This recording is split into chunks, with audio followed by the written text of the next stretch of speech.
कल्पना कीजिए 1991 में अगर मनमोहन देश के वित्त मंत्री ना होते, अगर नरसिम्हा राव जैसा सुलझा हुआ आदमी देश का प्रधानमंत्री ना होता। कल्पना कीजिए 1991 में देश को ऐसा प्रधानमंत्री मिला होता जो शमशान कब्रिस्तान की बात करता, जो यह कहता कि आपका मंगलसूत्र घुसपैठियों को दे देंगे, आपकी 2 भैंसों में से 1 भैंस घुसपैठियों को दे देंगे, यानी खुलकर हिंदू मुस्लिम करता। और मैं ऐसा क्यों बोल रहा हूं दोस्तों? याद कीजिए 1990 आडवाणी राम रथ यात्रा निकालते हैं। क्यों? क्योंकि वीपी सिंह मंडल कमीशन लेकर आते हैं। आडवाणी जॉर्ज फर्नांडिस से कहते हैं कि मुझे राम रथ यात्रा निकालनी पड़ रही है क्योंकि वीपी सिंह मंडल कमीशन लेकर आए हैं, क्योंकि सिद्धांततः भारतीय जनता पार्टी आरक्षण के खिलाफ थी, लिहाजा वो राम रथ यात्रा शुरू कर देते हैं। जहां जहां से राम रथ यात्रा गुजरती है वहां दंगे होते हैं, देश भर में सांप्रदायिकरण की नींव जो है वो तैयार होती है। और फिर लालू प्रसाद यादव बिहार में एंट्री से ठीक पहले राम रथ यात्रा को रोक देते हैं। वीपी सिंह की सरकार अल्पमत में आ जाती है, सरकार गिर जाती है और कुछ महीनों बाद देश में आम चुनाव हो जाते हैं, जिसमें कांग्रेस सत्ता में तो आती है मगर अल्पमत में। इन हालात में कांग्रेस सत्ता में आती है और बात वहां नहीं रुकती है। याद कीजिएगा दोस्तों, 1991 से लेकर 1993 देश एक सांप्रदायिक आग में जल रहा होता है, हर तरफ दंगे। और फिर 6 दिसंबर 1992 बाबरी ढाया जाता है। उसके कुछ दिनों बाद मुंबई, जो कि देश की आर्थिक नब्ज है, वहां पर बॉम्ब ब्लास्ट होते हैं। यानी कि 1990 से लेकर 1994 देश सांप्रदायिक आग में जल रहा था। और कल्पना कीजिए ऐसे माहौल में अगर देश को ऐसा प्रधानमंत्री, ऐसा वित्त मंत्री मिल जाता जो इसी तरह की बात करता, जो हिंदू मुस्लिम की बात करता, तब क्या भारत इतनी तरक्की कर पाता? क्योंकि हम ये ना भूलें, जब मनमोहन सिंह आर्थिक उदारीकरण लेकर आए थे तब कांग्रेस अल्पमत में थी। बावजूद इसके विपक्ष की परवाह किए बगैर जब देश का सोना गिरवी रखा जा चुका था, मनमोहन सिंह आर्थिक उदारीकरण लेकर आते हैं। और सबसे बड़ी बात, जब उन्होंने नरसिम्हा राव से मुलाकात की थी तो उन्होंने उनसे कहा था कि आपको मुझ पर विश्वास करना पड़ेगा, अगर आप मुझ पर विश्वास करेंगे तभी मैं देश की आर्थिक स्थिति को पटरी पर ला पाऊंगा। नरसिम्हा राव ने उन पर विश्वास किया, नतीजा आपके सामने है। मैं आपको मनमोहन सिंह का एक क्लिप दिखाना चाहता हूं, इंटरव्यू का एक क्लिप। इसमें वो 2 बातें कहते हैं। पहली बात, उन्होंने कहा कि मैंने कभी भी सवालों का जवाब देने से मैं कभी पीछे नहीं हटा, मैं कभी नहीं डरा। और उनकी बेबाकी की दूसरी मिसाल, सरकार अल्पमत थी मगर उनका विश्वास था कि आर्थिक उदारीकरण के जरिए ही देश सही रास्ते पर होगा। किस तरह से उन्होंने नरसिम्हा राव को समझाया, किस तरह से नरसिम्हा राव ने उन पर विश्वास किया, सुनिए। I certainly would like to say that I was not the Prime Minister who was afraid of talking to the press. I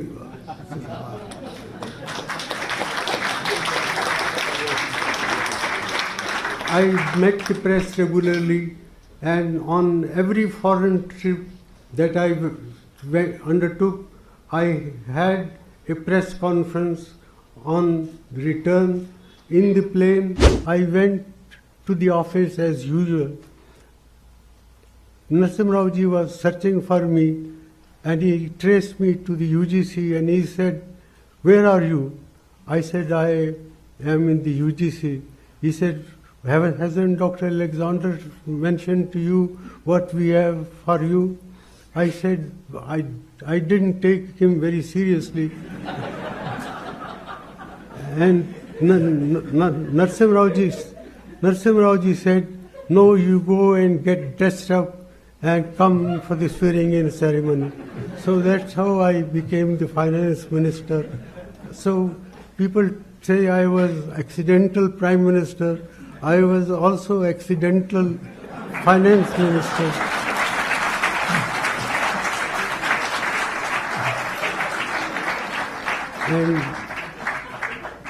And Narasimha Rao ji called me and I met him. I said to him that the country is in great difficulties.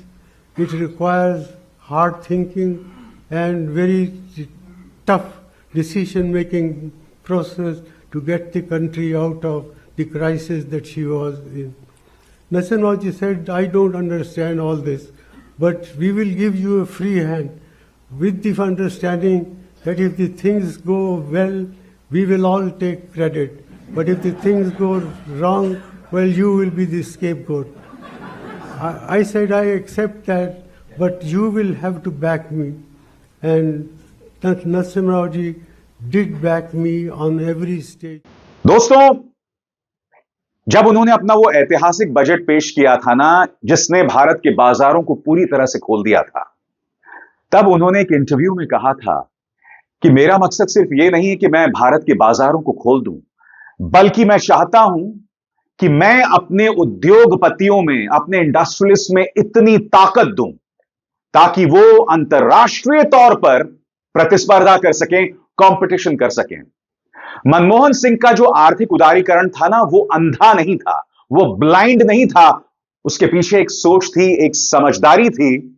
उस तरह की समझदारी किसी में नहीं आई है दोस्तों। सुनिए एक इंटरव्यू में वो क्या कहते हैं। Let me say that we will do everything to help our industry to compete effectively. That is a commitment I own up. I, as Finance Ministry, have an obligation to see that Indian industry's hands are strengthened to compete effectively against foreign firms in our country. I think that is a commitment I own. और हाँ दोस्तों, वो ऐतिहासिक budget जिसने नींव तैयार कर दी थी नए भारत की, न्यू इंडिया की, मैं चाहूंगा आप उनका वो बजट सुने। और स्पीच के अंत में वो एक शेर भी कहते हैं कि सरफरोशी की तमन्ना अब हमारे दिल में है, देखना है जोर कितना बाजुए कातिल में है। इसके मायनों को समझिए दोस्तों। मनमोहन जानते थे कि उनके सामने चुनौती मुश्किल थी, मगर वो उसका सामना करने को तैयार थे। सुनिए उन्होंने क्या कहा था। True to this heritage, we commit ourselves to providing a firm and purposeful sense of direction to the reform process so that this ancient land of India regains its glory and rightful place in the comity of nations. This budget represents a contribution to the successful implementation of this great national enterprise of building an India free from the fear of war, want and exploitation, an India worthy of the dreams of the founding fathers of our republic. We shall pay any price, bear any burden, make any sacrifice to realize those dreams. India is on the move again. We shall make the future happen. Sir, I have come to the end of my labor. Tonight, I feel like going to the theatre. Let the assassins be informed. I am prepared to meet their onslaughts. As the poet said, सरफरोशी की तमन्ना अब हमारे दिल में है, देखना है जोर कितना बाजुए कातिल में है। Sir, I commend the budget to this August House. कल्पना कीजिए दोस्तों, अगर आर्थिक उदारीकरण की यह नींव ना रखी गई होती, अगर भारत को हिंदू मुस्लिम में झोंक दिया गया होता, तब आप सोच सकते हैं भारत की क्या हालत होती। आज जो विदेशों में बैठ के एनआरआईज मोदी मोदी मोदी करते हैं, उनकी जमीन यहीं पर तैयार हुई थी जब देश में आर्थिक उदारीकरण आया था, जब देश में इन्वेस्टमेंट आया था, जब देश में कॉल सेंटर्स बने थे, जब देश के अंदर मल्टीनेशनल कंपनीज आई थी, तब कई भारतीय विदेशों में जाकर बस गए थे। वही भारतीय जो आज विदेशों में बैठकर मोदी मोदी करते हैं, वही भारतीय जिनमें हिम्मत नहीं है कि अब वो भारत में आकर निवेश कर सकें या भारत में आकर अपना धंधा चला सकें। ऐसे थे मनमोहन सिंह।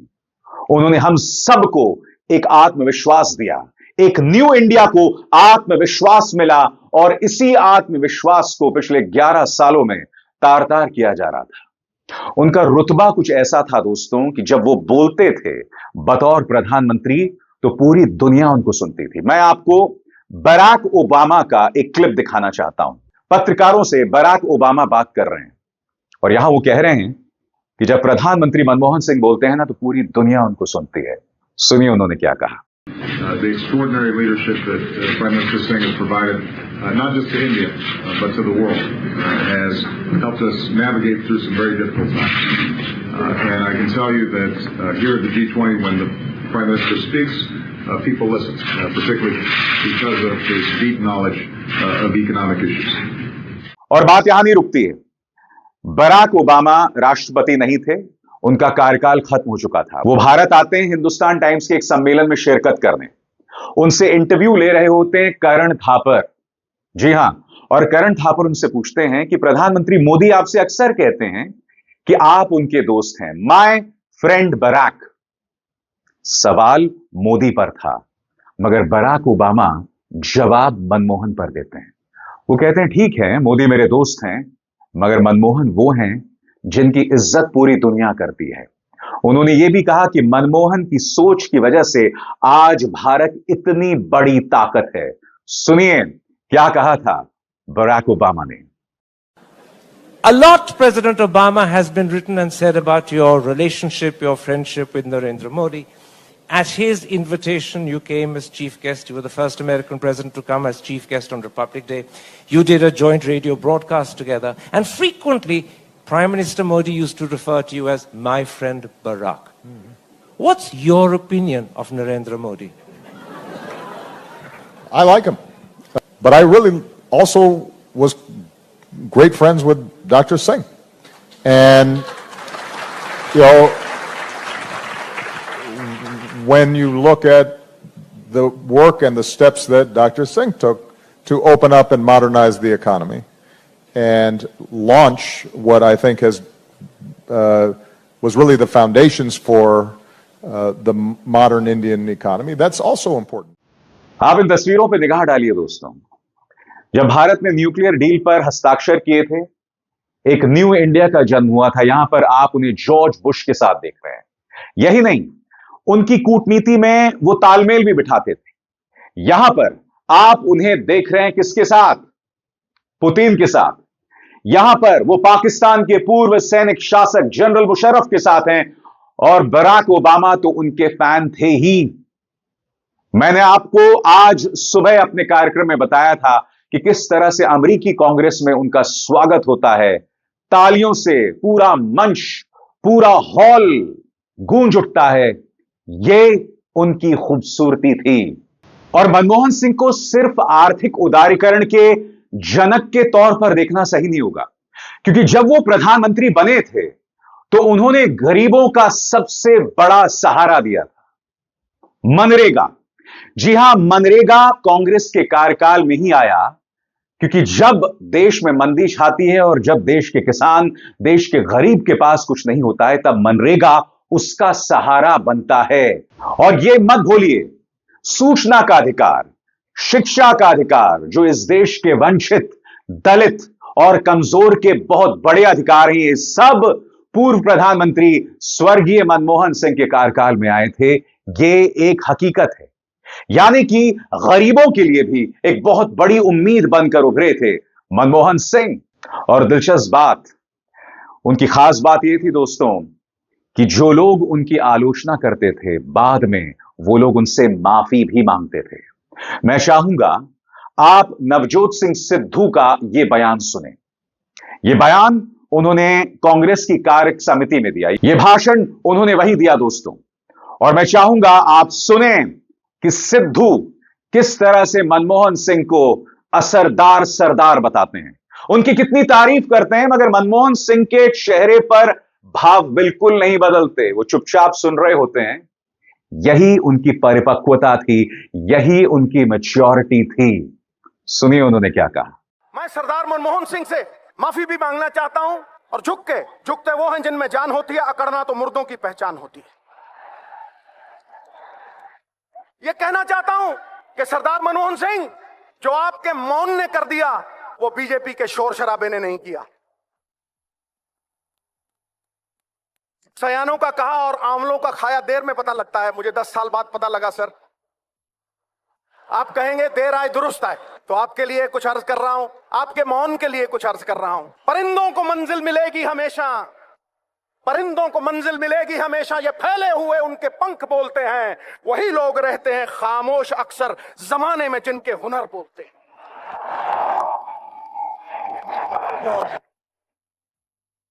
आप तो सर राज ज्योतिषी बन सकते हैं, आपने कहा 2% जीडीपी गिरेगी, खटैक गिरी। और आपके टाइम इकोनॉमी अरबी घोड़े की तरह टकड़क टकड़क टकड़क दौड़ती थी। और आज कछुए की चाल चल रही है। It is like going to the zoo and watching the turtles race by. तो सुन लो बीजेपी वालों, ये अरबी घोड़ा चाहे कमजोर क्यों ना हो जाए, बूढ़ा क्यों ना हो जाए, गधों के अस्तबल से कहीं बेहतर होता है। ठोको, दिखा के ठोको। आपने मेहनत ऐसी खामोशी में की कि सफलता ने शोर मचा दिया। ठोको ताली।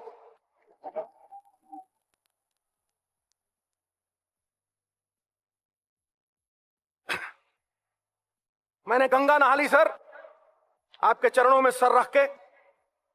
आप सरदार भी हैं और असरदार भी हैं।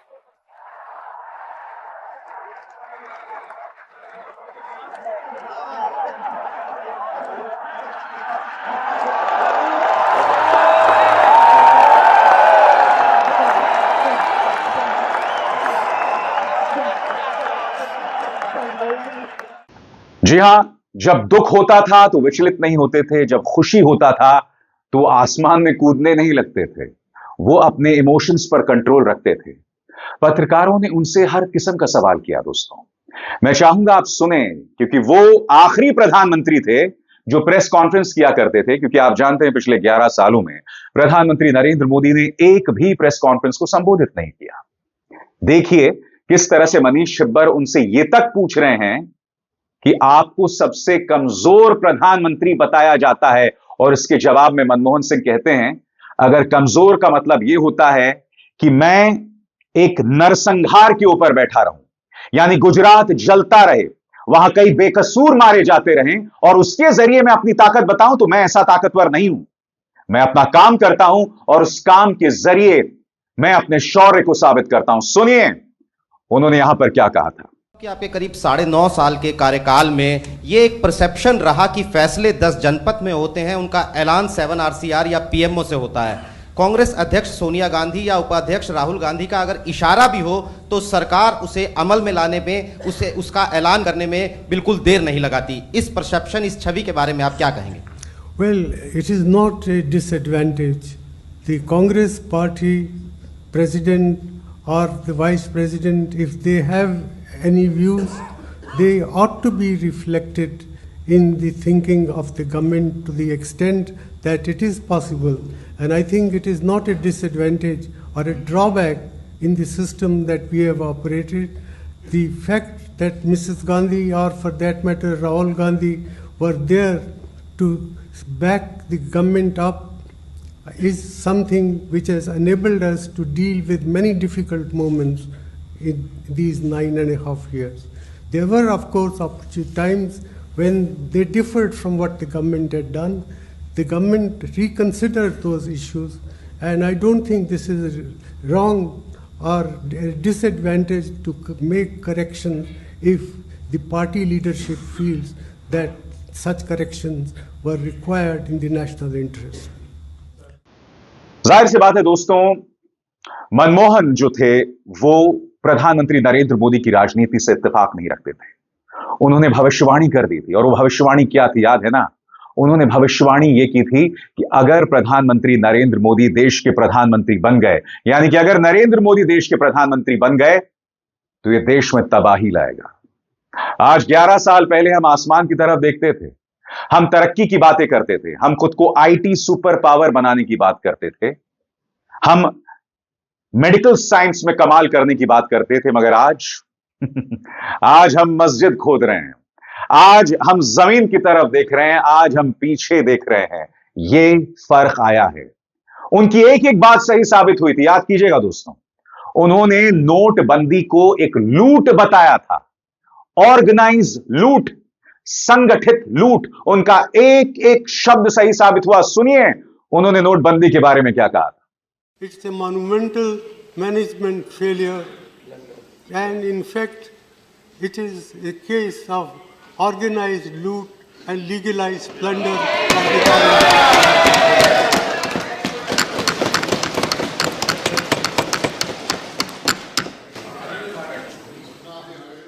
Mr. Chairman, sir, I rise to highlight.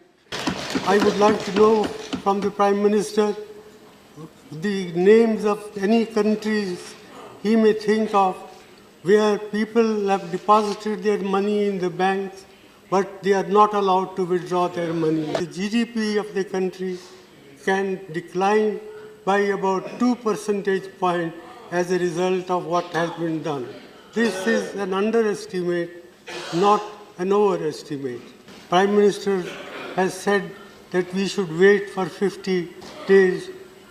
Well, 50 days is a short period, but for those who are poor and deprived sections of the community, even 50 days torture can bring about disastrous effect. Even those who say that this measure will do harm or will cause distress in the short run, but be in the interest of the country in the long run. Well, I am reminded of what John Keynes said once, in the long run, all of us are dead. The way it has been implemented will hurt agricultural growth in our country, will hurt small industry, will hurt all those people who are in the informal sectors of the economy.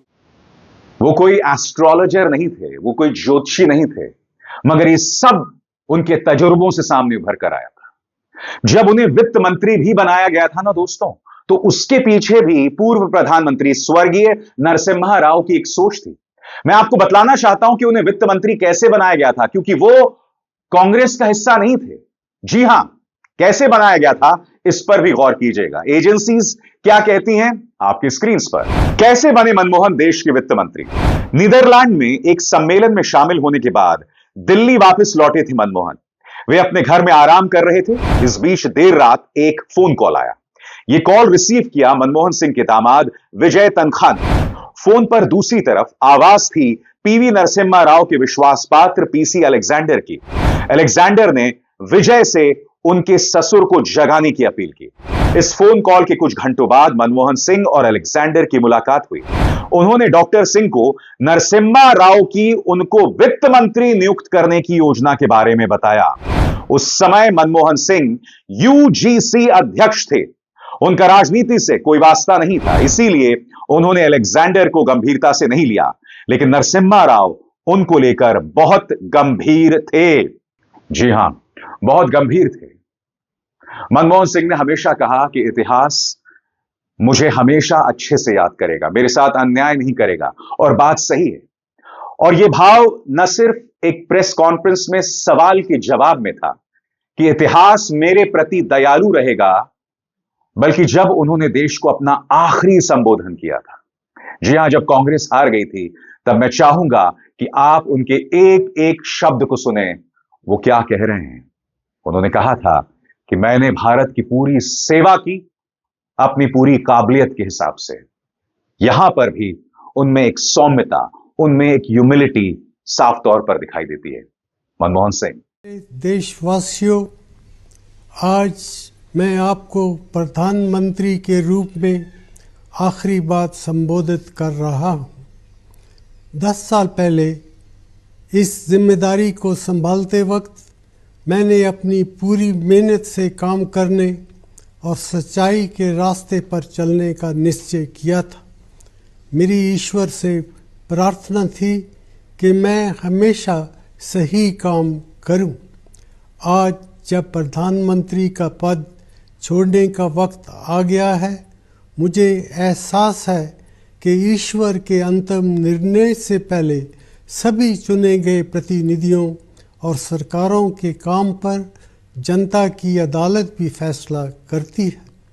मेरे प्यारे देशवासियों, आपने जो फैसला दिया है, हम सभी को उसका सम्मान करना चाहिए। इन लोकसभा चुनाव से हमारी लोकतांत्रिक व्यवस्था की जड़ें मजबूत हुई हैं। जैसा मैंने कई बार कहा है, मेरा सार्वजनिक जीवन एक खुली किताब है। मैंने हमेशा अपनी पूरी क्षमता से अपने महान राष्ट्र की सेवा करने की कोशिश की है। पिछले 10 सालों के दौरान हमने बहुत सी सफलताएं और उपलब्धियां हासिल की हैं। सबसे बड़ी बात दोस्तों, उनके नेतृत्व में इस देश का प्रेस आजाद था। आज की तारीख में जो पत्रकार सत्ता के चाटुकार बने हुए हैं, उनकी सुपारी लेकर विपक्ष के नेताओं को टारगेट करते हैं, वो भी प्रधानमंत्री मनमोहन सिंह से सवाल पूछ सकते थे। इंडिया टुडे का मंच, उनका एक पत्रकार, याद कीजिएगा ये वही पत्रकार है, कुछ दिनों पहले अमित शाह राहुल गांधी के बारे में एक गॉसिप छेड़ रहे थे कि उनकी कोई महिला मित्र विदेश में है। तब यह पत्रकार चटखारे ले रहा था, मगर 2014 से पहले यह भी पत्रकारिता कर रहा था। तब इसने भी बगैर डरे प्रधानमंत्री मनमोहन सिंह से सवाल किया था। कैसे किया था आप खुद सुनिए। But given the multiple allegations of corruption that are now besieging your government, do you get the sense, sir, that your own personal esteem in the eyes of the people of India has fallen some notches because of these allegations? And can you assure this audience, sir, that to the best of your knowledge, during the no confidence motion, no money exchanged hands and the Congress party and your government did not purchase votes to stay on in power, sir? I have no knowledge of any such purchases and I am absolutely categorical. I have not authorized anyone to purchase any votes. I am not aware of any acts of purchasing votes. So I am absolutely certain in asserting that I am not at all, I think, involved in any of these transactions. पत्रकार हर तरह के सवाल कर सकते थे, पत्रकार सत्ता से सवाल कर सकते थे और उनकी नौकरी पर आंच नहीं आती थी, मगर आज सब कुछ बदल गया है। इसीलिए मैंने कहा ना दोस्तों कि मनमोहन ने इस देश को तबाही से बचाया, और मैं सिर्फ 1991 की बात नहीं कर रहा हूं। याद कीजिएगा 2008, साल 2008 पूरी दुनिया में आर्थिक मंदी छाई हुई थी, मगर मैं आपसे सवाल पूछना चाहता हूं, क्या उसका असर भारत पर पड़ा? नहीं पड़ा, बिल्कुल नहीं पड़ा। यह ताकत थी मनमोहन सिंह की आर्थिक नीतियों की, और यही वजह है कि 2009 में कांग्रेस दोबारा से चुनकर आई थी। और बात वहां नहीं रुकती। याद कीजिएगा, जैसे कुछ दिनों पहले, 4 साल पहले देश और दुनिया के सामने कोविड आया था, उस वक्त ऐसे ही सार्स, SARS आया था। उसका भी सही मायने में प्रधानमंत्री मनमोहन सिंह ने सामना किया और उसका निपटारा भी किया। चुपचाप अपना काम करते थे, अपना ढिंढोरा नहीं पीटते थे, खुद को विश्व गुरु भी नहीं बताते थे, चुपचाप अपना काम करते थे। यह थी मनमोहन सिंह की खास बात। अभिसार शर्मा को दीजिए इजाजत। नमस्कार। स्वतंत्र और आजाद पत्रकारिता का समर्थन कीजिए, सच में मेरा साथी बनिए। बहुत आसान है दोस्तों, इस ज्वाइन बटन को दबाइए और आपके सामने आएंगे ये 3 विकल्प, इनमें से एक चुनिए और सच के इस सफर में मेरा साथी बनिए।